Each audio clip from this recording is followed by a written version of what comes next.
모든 성도들은 하나님의 택하심 받은 자라는 분명 확신이 있어야 돼요. 하나님이 선택했는데 그 선택으로 끝나는 것이 아니라 구별된 자로 부르셨어요. 거룩한 자로 말이죠. 그래서 택하심을 받은 우리들은요, 온갖 거짓과 불법과 탐심과 탐욕과 불순종과 교만과 욕심 쌓여있는 이 삶 속에서 나를 정결하게 살도록 부름받은 거예요. 그렇다면 거룩한 자답게 그에 걸맞는 삶을 살아가기 위해서 또 다른 확신이 필요하죠. 나는 사랑받는 자라는 거예요. 그래서 사랑받는 자처럼 사는 거예요. 우리 하나님 택하심을 받은 거룩한 자녀로 부름받았기에 사랑받는 자처럼 살아가야 되는 것입니다. 그렇다면 어떻게 사랑받는 자처럼 살아갈 수 있을까요? 성경은요, 긍휼과 자비와 겸손과 온유와 오래 참음으로 옷을 입으라 권면하고 있어요. 12절 말씀 한번 볼까요? 그러므로 너희는 하나님이 택하사 거룩하고 사랑받는 자처럼 긍휼과 자비와 겸손과 온유와 오래 참음을 옷 입고. 예수 믿는 사람으로서 제대로 된 옷을 입고 있는지는 사람을 대하는 삶을 보면서 알 수 있어요.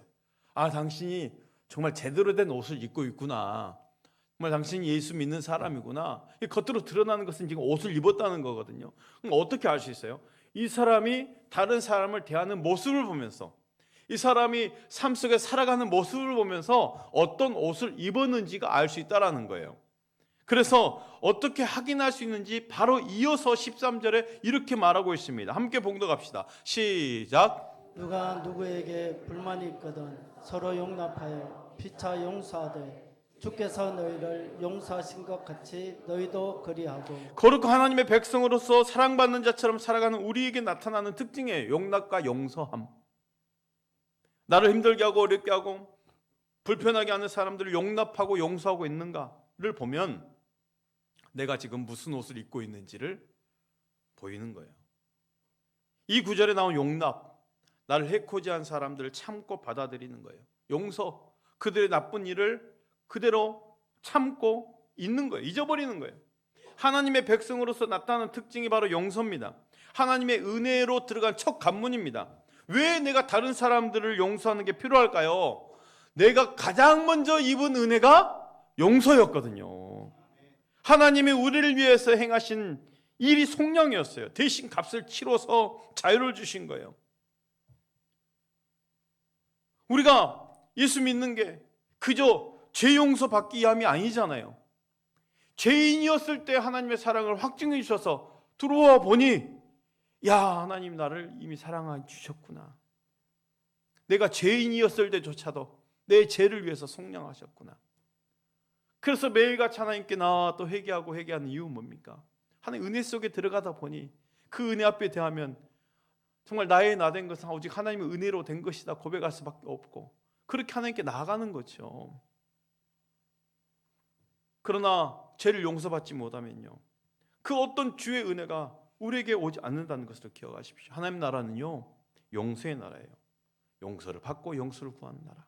만약 우리가 누군가를 용서하지 못하고 있다면 지금 나에게서 하나님 나라가 거리가 먼 거죠. 하나님 나라가 용서받고 용서하는 곳이라면 교회 공동체, 이 코이노니아 성도 두세 사람이 모여 있는 곳, 내 구역, 내 가정, 그곳에는 뭐가 흘러야 되겠어요? 용서가 흘러야 돼요. 교회와 가정은 용서하고 용서받는 공동체임을 잊지 마시길 바랍니다. 주님은 기도를 배우기 원한 제자들에게 주님의 기도문을 가르쳐 주실 때 그 기도문을 그대로 마치지 않고 두 절을 덧붙이셨어요. 한번 보겠습니다. 마태복음 6장 13절 15절인데요. 주기도문 마지막 부분이에요. 그 이어서 두 절이 어떤 내용이냐 보십시오. 우리를 시험에 들게 하지 마시옵고 다만 악에서 구하시옵소서. 나라와 권세와 영광이 아버지께 영원히 있사옵나이다. 아멘. 너희가 사람의 잘못을 용서하면 너희 하늘 아버지께서도 너희 잘못을 용서하시려니와 너희가 사람의 잘못을 용서하지 아니하면 너희 아버지께서도 너희 잘못을 용서하지 아니하시리라. 주기도문을 가르치고 나서 용서에 대한 내용을 덧붙여 주신 거예요. 우리 죄가 용서되고 나는 누군가의 죄를 용서하는 것이 얼마나 중요한지를 알려주신 거예요. 주기도문 속에서도 계속해서 반복되는 게 용서잖아요. 우리가 우리에게 죄 지은 자를 사하여 준 것 같이 우리의 죄를 사하여 주옵시고, 주기도문 속에서도 또 주기도문을 가르치신 후에도 너희가 사람의 잘못을 용서하면 너희 하늘 아버지께서도 너희 잘못을 용서하시려니와, 너희가 사람의 잘못을 용서하지 아니하면 너희 아버지께서도 너희 잘못을 용서하지 아니하시라. 그만큼 용서는 하나님의 백성, 거룩한 백성으로서의 중요한 자질이고 공동체를 살리는 기침입니다. 주변에 보면 교회 공동체가 위협을 당하고 무너져가는 것을 보면요, 사실 외부적인 환경의 요인이 아니에요. 그 안에 뭐가 없었을까요? 용서가 없어서 공동체가 깨트려지는 거예요. 그룹되어 싸우는 거예요. 용서가 없어서. 거룩한 성도가 사는 방식은 다른 사람을 오래 참고 용납하고 용서하는 자로 사는 것임을 믿으시기 바랍니다. 내 힘으로는 할 수 없죠. 하지만 그렇게 할 수 있는 은혜가 있어요. 말씀을 다시 한번 볼까요? 13절 함께 봉독합시다. 시작. 누가 누구에게 불만이 있거든 서로 용납하여 피차 용서하되 주께서 너희를 용서하신 것 같이 너희도 그리하고. 주께서 너희를 용서하신 것 같이, 이 말씀을 기억하면 됩니다. 주께서 너희를 용서하신 것 같이, 이 말씀을 기억하면 우리가 다른 사람을 용서할 수 있어요. 이 사람을 위해서 한다면 절대 못해요. 그러잖아요. 더 막 그 안 좋은 것들이 묵상되어지고 힘들어지고. 그런데 이 사람을 위해서가 아니라 주님을 위한다면 할 수 있는 거죠. 이렇게 용납과 용서도 큰 일인데요, 이것만 해도 충분할 것 같은데 거기 하나가 더 추가돼요. 이 모든 것 위에 사랑을 더하라. 14절 함께 봉독합시다. 시작. 이 모든 것 위에 사랑을 더하라. 이는 온전하게 매는 띠니라. 사랑은 온전하게 매는 띠라고 그러네요. 긍휼과 자비와 겸손과 오래 참음과 용납과 용서, 이 자체로도 훌륭합니다. 근데 이 모든 것에 사랑이 더해지면 온전하게 매는 띠처럼 묶인다는 거예요. 근데 사랑은요, 절대로 추상적인 개념이 아니에요. 감정이 아니에요. 내 속마음이 아니에요. 사랑은요, 다 반드시 삶의 현장과 대상과 행동, 행위가 다 포함되어야 돼요. 그래서 우리가 사랑의 수고라는 기치를 이 사명 안에 내건 게 뭐예요? 사랑이 표현되어야 되는 거거든요. 이웃에게 흘러갈 수 있는 물질이 있어야죠. 헌신이 있어야죠. 행동이 있어야죠. 그래서 사랑을 수고라고 말하는 거예요. 성경에서도 보여줘야 되는 거예요. 감정만이 아닙니다. 이거 추상적인 개념이 아닙니다. 보여지는 거예요. 나타나는 거예요. 신앙적으로 아주 탁월한 능력이 있고 많은 헌신을 하고 오늘 또 교회 곳곳에 우리가 섬기면서 하나님 나라를 위해서 일했다 할지라도 내 안에 사랑이 없으면 이 모든 것이 아무것도 아닌 거예요. 바울은 로마서에서도요, 사랑에 대해서 이렇게 말씀하고 있네요. 8절에 10절 로마서 13장이에요. 한번 보십시오. 피차 사랑의 빛 위에는 아무에게든지 아무 빛도 지지 말라. 남을 사랑하는 자는 율법을 다 이루었느니라. 간음하지 말라, 살인하지 말라, 도둑질하지 말라, 탐내지 말라 한 것과 그 외에 다른 계명이 있을지라도 네 이웃을 내 자신과 같이 사랑하라 하신 그 말씀 가운데 다 들었느니라. 사랑은 이웃에게 악을 행하지 아니하나니 그러므로 사랑은 율법의 완성이니라. 사랑하는 성도 여러분, 주 안에서 서로 용납하고 용서하고 오래 참을 수 있기를 축복합니다. 절대로 내 손해가 아니에요. 상대방이 과거에 행한 나쁜 일을 다 잊어버리고 용서해 주십시오. 거기에 멈추지 말고 사랑을 더하시길 바랍니다. 사랑을 더해서 온전함의 띠로 열매 맺으시길 바랍니다. 미국의 유명한 상담가이자 작가인 코리텐 붐 여사 이야기가 있어요. 그녀는 2차 세계대전에 당시에 유대인을 숨겨줬다는 이유로 포로 수용소에 끌려갔어요. 온갖 고초를 겪고 가족들도 다 잃었어요. 전쟁이 끝난 후에 그녀는 독일을 다니면서 하나님이 용서하신다라는 그 복음을 전하고 있었어요. 그런데 어느 날 강연이 끝나고 한 남자가 그녀에게 다가온 거예요. 그 남자는 바로 그녀와 그녀의 여인을 잔인하게 고문했던 수용소의 간수였습니다. 순간 얼어붙었어요. 그런데 그가 손을 내밀며 강연 내용 너무 좋았습니다. 주님은 정말 제 죄를 용서하셨을까요? 물었어요. 콜 여사는 그 얼어붙은 그 상황 속에서 분노가 치밀러 올라요. 증오가 나와요. 손을 내밀 수가 없었어요. 그때 속으로 기도합니다. 주님, 제 감정으로는 안 됩니다. 하지만 당신의 평강이 저를 다스려 주세요. 이렇게 속으로 기도한 후 정말 억지로 그 내민 손을 잡기 위해서, 정말 내 감정은 아니지만 억지로 그 내민 손을 잡았어요. 잡는 순간 놀랍게도 어깨에서부터 손끝까지 뜨거운 전율이 흐르면서 상대방을 향한 진심 어린 국률이 터져 나오는 거예요. 눈물을 흘리면서 말합니다. 형제여, 당신을 용서합니다. 진심으로요. 여러분, 사랑이 감정이 아닌 거예요. 의지입니다. 내가 행동이 나와야 되는 그 의지예요. 이 모든 것 위에 사랑을 더해라 그랬잖아요. 용납하고 용서하고 긍휼히 여기는 그 조각들이 사랑이란 띠로 묶일 때 비로소 원수조차 형제가 되는 온전함이 일어나는 거예요. 내 감정이 심판관이 되어서는 안 되지요. 그리스도의 평강이 내 행동을 결정할 수 있도록 내어 맡기시길 바랍니다. 그때 기적이 일어나는 거예요.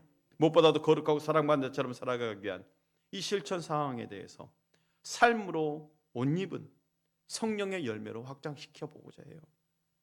골로새 3장 12절을 우리 함께 다시 한번 봉독해 볼까요? 시작. 그러므로 너희는 하나님의 택하사 거룩하고 사랑받는 자처럼 긍휼과 자비와 겸손과 온유와 오래 참음을 옷 입고, 예수 믿는 사람으로서 제대로 된 옷을 입어야겠지요. 긍휼과 자비와 겸손과 온유와 오래 참음을 옷 입고, 거기에 용납과 용서함으로, 거기에 더 사랑을 더해라면서 이 모든 게 옷 입는 거거든요. 단순히 겉모습을 바꾸는 게 아니에요. 옷을 입는다는 것은요, 그에 걸맞는 삶을 살아라는 거예요. 우리가요, 교회 있을 때도 정말 단정한 옷을 꾸미고 있잖아요. 만약 제가 이 강단에 올라올 때 그냥 집에서 입는 추린 차림으로 올라와 설교한다면 이건 말이 안 되는 거잖아요. 격식에 맞지 않는 거잖아요. 내 옷이 나를 보여주는 거예요. 그 옷에 걸맞게 살아갈 수 있는 거죠. 그렇잖아요. 내가 이렇게 옷을 입었기 때문에 내 옷에 맞게 행동하는 거예요. 그래서 산속에서 옷을 입는다는 것은요, 단순히 내면의 감정을 느끼는 그 상태를 넘어서서 내 신앙과 내 인격이 겉으로 드러나는 구체적인 모습이에요. 옷은 또 한 번 입고 버립니까? 매일 걸치잖아요. 그리고 상황과 환경에 맞게 입죠. 외출할 때, 또 집에 있을 때, 애식장에 초대받을 때, 일터에서. 군인이 군복을 입는 것은 군인이구나. 그럼 군복 입는 군인은 그에 맞게 행동을 하죠. 의사가 의사 가운을 입으면 그에 맞게 행동을 하죠. 누군가에게 내가 지금 어떤 사람인지를 보여주는 가장 확실한 신분증이 옷입니다. 그러면 우리는 어떤 옷을 입는 거예요? 성령의 열매로 옷 입고 사는 거예요. 그 옷을 입었다면 그에 맞는 행동을 하는 거예요. 삶의 스타일 자체가 성경의 가르침과 일치되는 상태로 살아가는 거죠. 그래서 옷을 입는 것은요, 노력이 필요해요.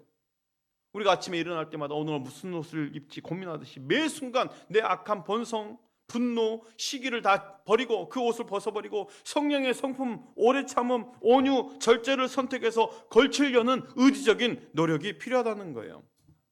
그러므로 성령의 열매로 옷 입는다는 것은요, 내가 이제 죄의 종이 아니라 하나님의 자녀라는 신분에 맞는 태도를 선택하겠다는 것입니다.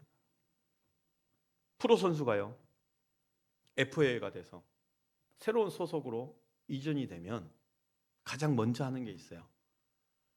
공식 기자회견 열려져요. 공식 기자회견. 그 기자회견에 누가 나옵니까? 그 새로운 소속의 구단의 감독이 와요. 그리고 FA 된 프로 선수가 딱 와요. 거기에 기자들 앞에서 가장 먼저 하는 거, 유니폼을 딱 입혀주죠. 유니폼을 딱 입는 순간 이 사람이 나는 어디에 소속되어 있고 모든 사람에게 알려주는 거예요. 나는 이 팀에 소속된 일원으로서 그에 맞게 행동하겠다는 것을 공식적으로 보여주는 거죠. 옷이 만들어가요. 입는 옷이. 최근에 재밌는 일이 있었어요. K리그의 수원 삼성에서 강주FC 이정효 감독을 사령탑으로 선임을 했네요. 기자회견을 하는데 기자들이 참 짓궂어요. 이정효 감독의 일거수일투족을 다 알고 있어. 그가 어떤 것을 사용하고 있는지도. 이정효 감독이 그 애플 제품 매니아예요. 아이폰, 애플 워치, 그런 것들. 그러니까 그 애플의 유저인데 기자들이 참 짓궂어. 아, 감독님 이번에 수원 삼성으로 가는데, 삼성이에요. 삼성으로 가는데 계속 아이폰 쓰실 겁니까? 야, 이정효 감독이요, 아주 단호하게 말합니다. 갤럭시로 바꾸겠습니다. 와, 멋있지 않아요? 단순히 브랜드 변경이 아니에요. 이 망설임 없이 말하는데요. 수원 삼성이라는 그 팀과 그 기업을 대하는 태도에 있어서 내가 이 팀의 일원이 되겠다, 나부터 바꾸겠다, 나부터 보여주겠다, 감독이 이렇게 나서면요, 그래야 더 많은 투자가 오는 것 아니겠어요? 그 옷이 그걸 만들어가는 거예요.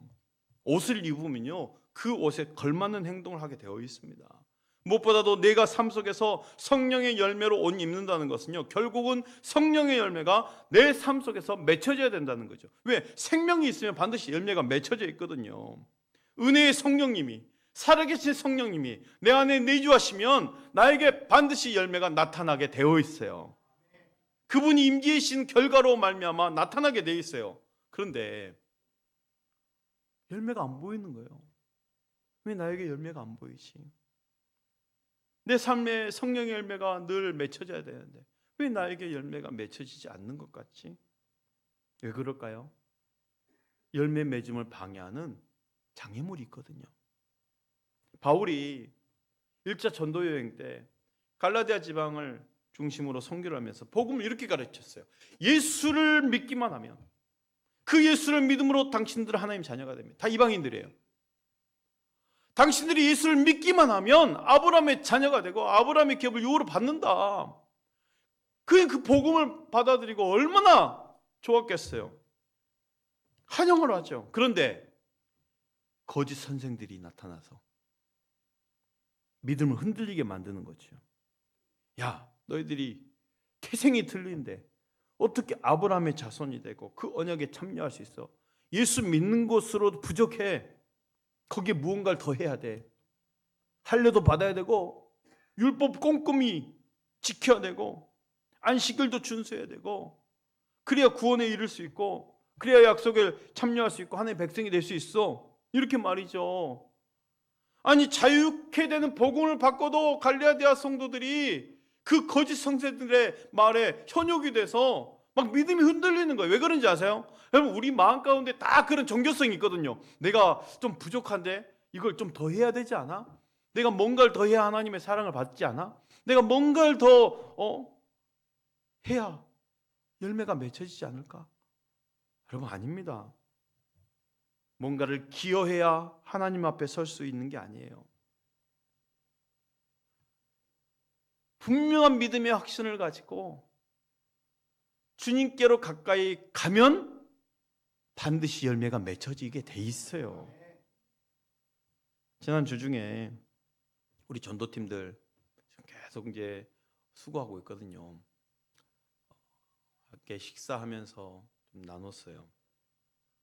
역천역 근처에서 식사를 하고 주차장 골목 지나가는데 골목에 절이 하나 있어요. 제법 도심에서 좀 큰 절이에요. 권사님 한 분이, 목사님 저거 좀 보세요 했더니 절에 그 현수막이 걸려 있어요. 결사 기도라고 돼 있어요. 결사. 앞에 무슨 내용인지 지금 기억이 나요. 결사 기도만 생각이 나요. 그걸 보면서 제가 두 가지가 떠올라요. 야, 저들도 비장함을 가지고 함께 공동에 모여 기도를 하는데 진리를 가지고 있는 우리가, 그렇죠? 더군다나 진짜 기도 응답을 해줄 수 있는 하나님을 믿는 우리는 더 기도를 해야 되지 않을까? 그 기도의 힘을 누리지 못하면 안 되겠다. 우리 성원교회는 더 열심히 기도해야 되겠다. 또 하나, 저들이 결사 기도하는데 어떤 모습으로 기도할까? 우리 같이 기도하지 않을 거란 말입니다. 저는 뭐 저를 안 다녀봐서 모르겠는데 어떻게 기도하는지 아시는 분들은 아실겠지만, 근데 제가 떠오르는 모습은 그거예요. 땅에 엎드리고 다시 바짝 엎드려서 일어서서 다시 엎드려 이걸 3,000번을 하는. 그래 무언가를 기여해야지만이 자신들이 원하는 신 앞에 도달할 수 있다라고 여기는 것이겠죠. 그런데 우리의 복음은 그런 게 아니에요. 오직 은혜로 아무 자격 없는 우리를 향하여 하나님이 시킨 그가 몸을 입고 이 땅에 오셔서 우리 죄의 짐을 대신 감당해 주셨어요. 그 예수님만 믿고 의지할 때 하나님 자녀의 권세를 누리는 것입니다. 그런데 예수님 한 분으로 충분하지 않아서 무언가가 더해져서 온전해지겠다는 것 복음이 아니에요. 예수님만으로 충분합니다. 그럼 열매가 맺혀지는 거예요. 예수님께 가까이 가는 것, 이게 옷 입는 것 아니겠어요? 예수님만 우리의 모든 자랑이 의지할 뿐이에요. 독생자를 보내심으로 나를 향한 하나님의 사랑을 확증해 주셨고 나를 죄로부터 자유케 하셨어요. 이 자유에 굳건하게 서서 견고한 신앙생활을 해야 열매가 맺히는 거죠. 이 믿음이 흔들리지 않아야 되는 거예요. 갈라디아서 5장 1절 말씀 보십시오. 그리스도께서 우리를 자유롭게 하려고 자유를 주셨으니 그러므로 굳건하게 서서 다시는 종의 멍에를 매지 말라. 왜 다시 되돌아가냐는 거야. 우리에게 자유를 주셨는데 이 믿음에 굳건하게 서서 죄의 자유를 누리고 나와 동행하며 살자 이거거든요. 우리 갈라디아서 5장 1절 함께 다시 한번 봉독합시다. 갈라디아서 5장 1절 말씀 시작. 그리스도께서 우리를 자유롭게 하려고 자유를 주셨으니 그러므로 굳건하게 서서 다시는 종의 멍에를 매지 말라.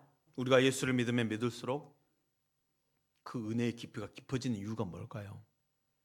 예수를 믿으면 믿을수록요 내 모습이 드러나거든. 어쩜 나 같은 것이 은혜 받을 수 있었을까?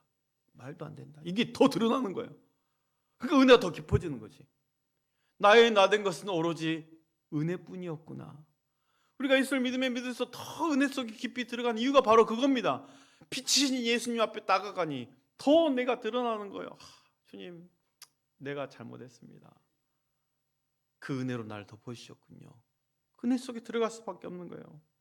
세상에서 나를 평가하는 기준, 사람을 평가하는 기준, 재능이 있냐 없냐, 능력이 있냐 없냐 등에 초점을 맞추고 그런 것을 추구하지만 그러다 보니 교회도 때때로 세상의 경향을 쫓을 때가 있어요. 은사가 많으면 대단한 사람, 은사가 없으면 신앙이 좀 얇네.